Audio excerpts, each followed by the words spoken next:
தமிழர்களை பார்த்து நான் சென்று சொன்னாரு. நேருக்கு கருப்பு கொடி காட்டின இயக்கம், ஆனாரப்பட்ட இந்திரா காந்தியை சென்னையில மன்னிப்பு கேட்க வைத்த இயக்கம், உடம்பெல்லாம் மூளை, மூளையெல்லாம் சிந்தனை, சிந்தனையெல்லாம் வஞ்சனை என்று சொல்லப்பட்ட ஆனாரப்பட்ட ராஜாஜியை அடக்கிய இயக்கம், பெருந்தலைவர் காமராஜரை எதிர்த்த இயக்கம், அவரை காப்பாற்றிய இயக்கம், பக்தோச்சரத்தை தோற்கடித்த இயக்கம், எம்ஜிஆரை மண்ணக்கவ வைத்த இயக்கம், ஜெயலலிதாவை ஜெயிலுக்கு அனுப்பிய இயக்கம், கல்யாண சுந்தரத்தை பார்த்தோம், ராமூர்த்தியை பார்த்தோம், வாழப்பாடியை பார்த்தோம், இவ்வளவு பேரை பார்த்து அரசியல் பண்ணோம். இப்ப யாரு கூட அரசியல் பண்றோம் தெரியுமா?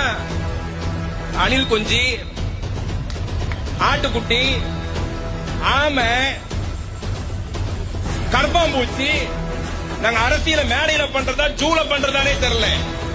இவனுங்கெல்லாம் தலை நீ கலக்கினி, இவங்க எல்லாம் சேர்ந்து சொல்றான் நாங்க திமுக வீட்டுக்கு அனுப்பு எழுதி வச்சுக்கோ. இந்த இயக்கம் சாதாரண இயக்கம் அல்ல. நேற்று பெய்த மழையில் என்னைக்கு முளைத்த காளான் அல்ல. 62 சம்பத் பிரிந்தார், 72 எம்ஜிஆர் பிரிந்தார், 82 நாவலர் பிரிந்தார், 92 வைகோ பிரிந்தார். எமர்ஜென்சியை பார்த்தோம், தடாவை பார்த்தோம், பொட்டாவை பார்த்தோம், நெருக்கடியை பார்த்தோம், எதிர்கட்சியாக பார்த்தோம், போராட்டத்தை பார்த்தோம், துப்பாக்கி சூடு பார்த்தோம், ஜெயிலை பார்த்தோம், ரத்தத்தை பார்த்தோம், வெட்டுக்காயத்தை பார்த்தோம். இத்தனை பார்த்தோம். இந்த இயக்கத்தை எந்த கொம்பனாலும் தொட்டு கூட பார்க்க முடியவில்லை. காரணம் இங்க உட்கார்ந்து இருக்கிற தொண்டை.